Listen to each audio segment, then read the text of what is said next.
Hello my dear student. तो आज की इस वीडियो में हम आपको बताने जा रहे हैं भौतिक विज्ञान क्लास 12 फेराडे के विद्युत चुंबकीय प्रेरण संबंधी नियम।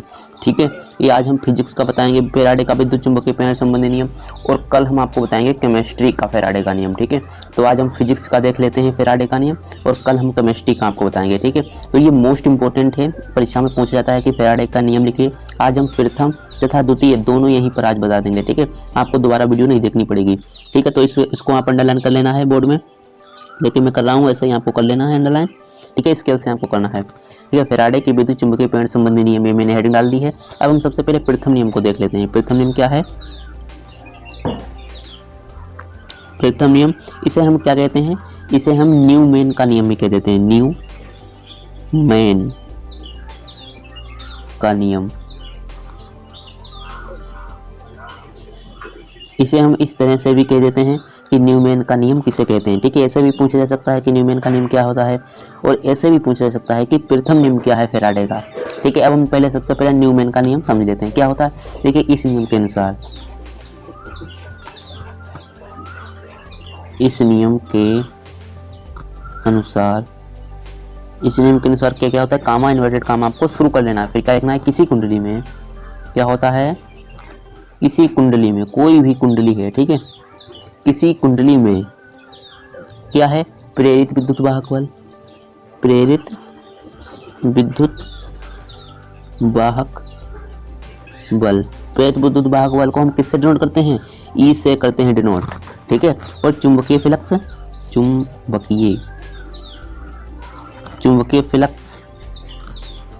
चुंबकीय फ्लक्स को हम किससे डिनोट करते हैं? फाई से डिनोट करते हैं।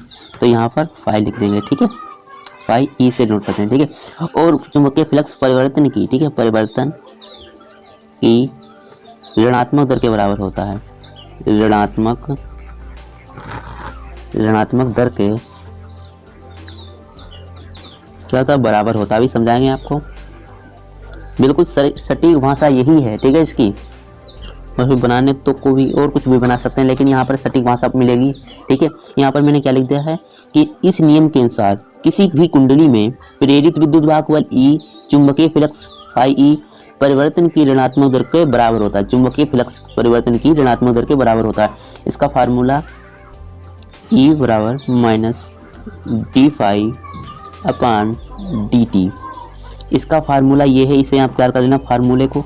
ठीक है, ई बराबर minus D phi upon D T. ठीक है, तो क्या होता है फेराडे के विद्युत चुंबकीय प्रेरण संबंधी नियम? एक बार वो समझा देते हैं जिससे कि एक क्वेश्चन क्लियर हो जाए। इस नियम के अनुसार किसी भी कुंडली में प्रेरित विद्युत वाहक बल ई चुंबकीय फ्लक्स परिवर्तन की ऋणात्मक दर के बराबर होता है। ई बराबर minus D phi upon D T. ठीक है, तो ये है प्रथम नियम, न्यूमैन का प्रथम नियम, मतलब फेराडे के विद्युत चुंबकीय प्रेरण संबंधी का पहला नियम। अब हम देखते हैं सेकेंड नियम इसका क्या है। इसका सेकेंड नियम है, द्वितीय नियम पहले लिखेंगे यहाँ पर, द्वितीय नियम। और चैनल पर स्टूडेंट पहली बार आए हैं तो चैनल को सब्सक्राइब जरूर कर दें बस, और लाइक जरूर कर दें इस वीडियो को। और द्वितीय नियम को हम क्या कहते हैं? लेंज का नियम। लेंज का नियम बोर्ड में ऐसे भी पूछा जा सकता है कि फेराडे के विद्युत चुंबकीय प्रेरण संबंधी लेंज का नियम लिखिए। ठीक है, और सीधे भी पूछा जा सकता है कि लेंज का नियम बताइए, तो आप चौंक जाएंगे, तो इसका मतलब कि आपको ये वाला नाम नहीं पता है। द्वितीय नियम, लेंज का नियम, फेराडे के विद्युत चुंबकीय प्रेरण संबंधी का नियम है। ठीक है, अब हम समझेंगे लेंज का नियम बिल्कुल सरल शब्दों में, जैसे मैंने आपको ऊपर समझाया।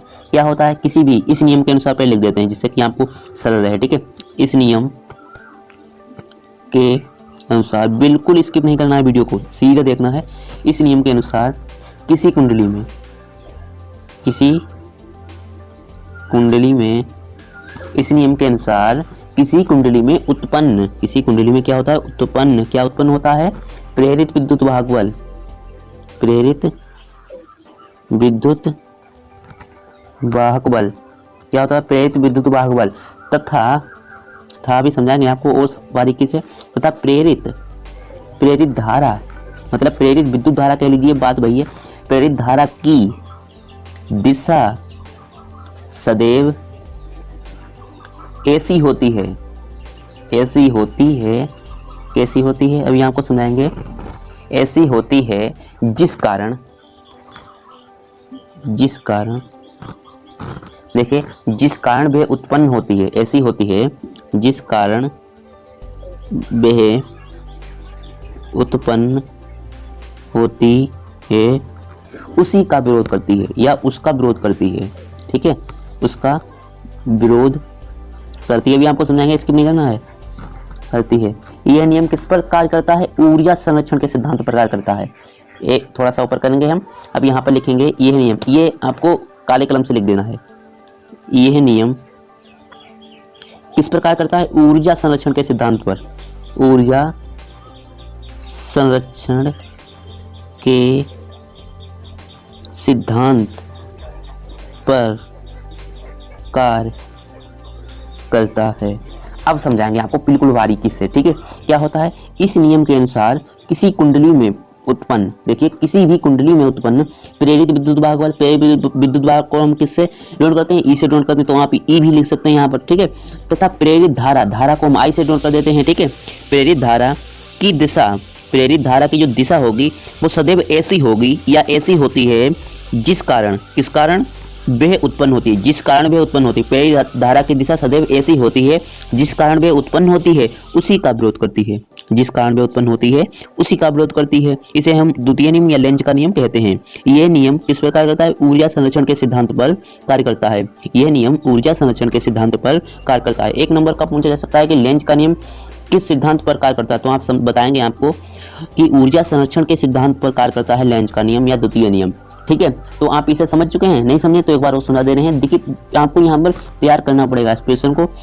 इस नियम के अनुसार किसी कुंडली में उत्पन्न प्रेरित विद्युत भागबल ई तथा प्रेरित धारा आई की दिशा सदैव ऐसी होती है जिस कारण वह उत्पन्न होती है उसी का विरोध करती है। इसीलिए हम इसे क्या कहते हैं? द्वितीय नियम या लेंज का नियम कहते हैं, ठीक है। अब ऊपर वाला एक बार आपको सुना दे रहे हैं। प्रथम नियम न्यूमैन का नियम।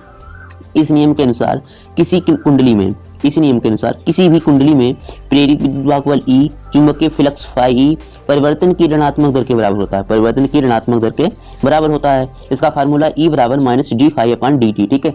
तो इसका एक बार स्क्रीनशॉट ले लें आप। मोस्ट इंपोर्टेंट प्रश्न है, परीक्षाओं में आता है। 3 नंबर का पूछा जाएगा या 4 नंबर का, ठीक है। 2 नंबर का आएगा तो 4 नंबर हो जाएंगे। हाँ 4 नंबर का पूछा जा सकता है बोर्ड में, इसीलिए आप इसका स्क्रीनशॉट ले लें और अपनी एक नोटबुक में इसे लिख लें, ठीक है। अब चलिए अब हम मिलते हैं अगली वीडियो में इंपॉर्टेंट क्वेश्चन के साथ। जब तक के लिए जय हिंद, जय भारत।